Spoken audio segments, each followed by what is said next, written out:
Welcome to Video Game Show episode 264. Today we have Chad. Hi. Phil. Good evening. And Ivan.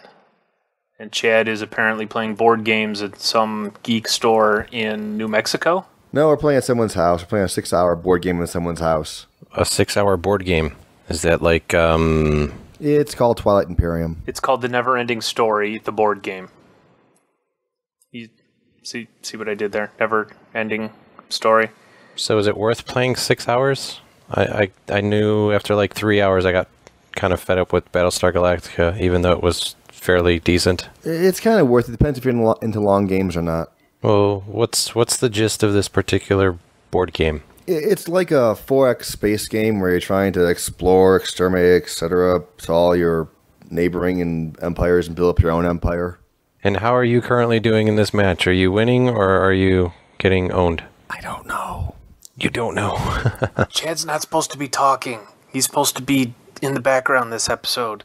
Okay, so I just got back from the car show, and Wait, now hang on. We're a video game show, not a car show. Yeah, I'm bringing it full circle, and the Jeep booth or floor space had a Jeep Wrangler Call of Duty edition with Modern Warfare 3 emblems plastered in various places on this Jeep. Yeah, they've been doing that for the past few years. Well, I thought it was kind of, they only did it for promotional things, but I think you can actually buy this version for yourself. It's a limited edition, so you can't, not everyone who wanted to buy a Jeep could get one. But yes, it's not like they didn't make one or two of them for marketing. It's an actual Call of Duty edition that you can purchase. Right. I at first thought it was just a marketing thing for display purposes, but yeah, I think basically it's a Rubicon edition with Call of Duty badging, and the Rubicon edition basically just means it's got beefier suspension and four-wheel drive capabilities. Yeah, this one's got the crazy tires and rims, and it's got a winch on the front. It's got the removable hardtop with the roll bar. So yeah, it's quite the spectacle. $40,500 is kind of steep for me, so I don't think I would be getting the full-blown one or even the entry level at $37,000. The entry level what? Call of Duty edition or Jeep? The Call of Duty edition is $36,880, according to the Jeep website. That's because it's the Rubicon edition, and the Rubicon is basically whacked out. It's got, so basically, real quick, because I used to be a Jeeper, basically when you buy a Jeep, you buy it for its capability, and then you whack it out with all kinds of off-roading equipment. The Rubicon pretty much has everything you would ever need to go off-roading ever, except maybe better tires. So there's really not a whole lot that you need to do to a Rubicon edition to be a full-blown off-roading vehicle. So that's why it's like $36,000. You would spend that much if you bought a base level Jeep and put all of the mods on it yourself. Yeah, it was a sharp vehicle. Don't get me wrong. I mean, like you said, it had the badge emblem on the right in front of the door, and then they had Modern Warfare 3 emblem sewn and stitched into the leather of the seats, and some of the floor mats and stuff had the Modern Warfare 3 logo. And the spare tire cover had a big Call of Duty logo on it. Which is ironic because, if I'm not mistaken, I don't think a Jeep Wrangler shows up anywhere in Call of Duty 3. Yeah, I don't really have much to talk about other than the iPad 3 coming out, or at least being announced on Wednesday, and hopefully they are making some changes such as the display, which will be kind of cool for games. They're going to have a Retina display, which is better than 1080p on the iPad, so that could be some pretty sweet graphics. And how does the Retina display work? I think we might have discussed this before. It's just a fancy name for a high-resolution screen. Oh, okay. So almost lifelike? Yeah, so 1080p is like Blu-ray quality on TVs. This is more than 1080p. I forget what the actual, it's like 12 something. So it's something by 1200 something pixels, which just means it's super, super detailed. I gotcha. Now, is this going to increase the costs of an entry level iPad 3? Last I read, the cost may go up like $80 from what it is now.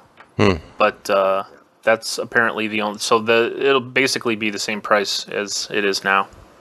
Apple hasn't really been known to do that. Basically, they take something and they price it, and then the following year they upgrade all of the specs and everything, but it's usually around the same price because they can basically make it for the same price because of, the way technology moves in a year. So it's not like it's going to go from like an entry level of just under $500 to up and over like $600. No, not at all. The rumors that they'll still have the same 6 models they do now, 3 different memory capacities with and without Wi-Fi, and they'll be the same prices, or possibly no more than like $80 more for each model than they are today.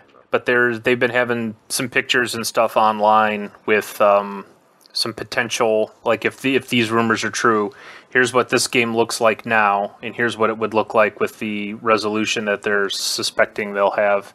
And when you blow it up, you can kind of see little jaggies, tiny little jaggies around like characters and stuff on the current model, and on the new model, it's like completely smooth. Any other new features? Is it any lighter? Or? So far, it sounds like they're gonna, jack up the processor and all that kind of stuff. That's usually pretty typical. It'll be faster, that kind of stuff. I don't think the design is going to change much. Everything's going to be pretty similar as it currently is. Obviously, they'll probably have a bunch of new software features, as in typical Apple fashion. They'll have a new version of the operating system with all kinds of fancy new things. The rumors that they've hired and been working more on the gaming stuff to have like more integrated game center stuff. I don't know what that means, because they don't really talk about what they're doing until they're ready to announce it. It sounds like these features might actually improve some of the what's the word I'm looking for? The producers and developers to actually start making more games for this version of the iPad. Indeed. So they have been doing a decent job so far. It sounds like they're going to be doing more. I know Nintendo is hurting because of sales of iOS devices. I guess the Vita's doing pretty well. It's sold like over 1 million units or something like that, but I still don't think it's going to be anywhere near as popular as iPhones and iPads for gaming. So if we can, the biggest difference currently still is that developers are putting a lot of time and money into full-fledged games, like a whole Metal Gear Solid game. Yeah, the only other thing I have to add is as I was talking with Chad last time we recorded, I was looking for a new shooter game, something fun to play to kind of break up the League of Legends. Right, and you didn't find anything, so you went back to a, 8-year-old game now? An 8-year-old game now, correct. Is it still as good as it was back then?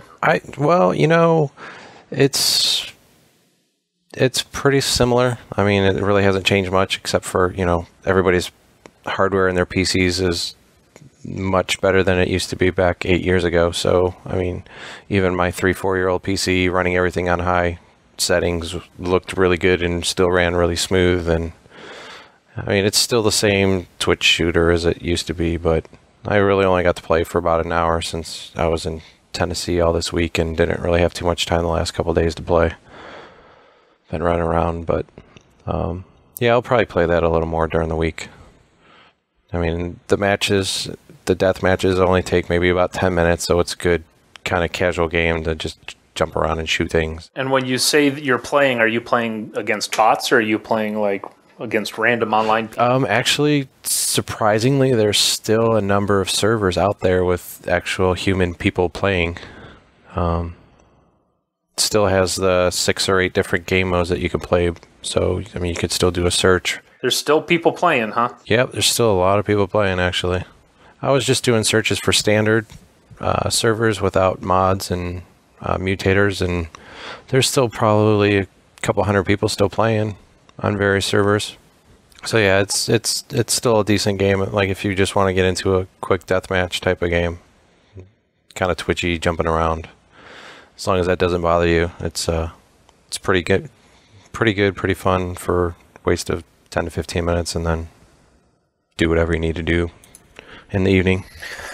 All right. Well, I don't have anything else to talk about, and Chad's pissing me off, so... How am I pissing you off? You're not pissing me off, but you're chatting in the background, and it's... Your phone is picking it up way too well. Yeah. But that's... No, we're done, so... We're pretty much done. We don't have too much, really. Okay, guys, I guess that was episode 264. Talk to you later.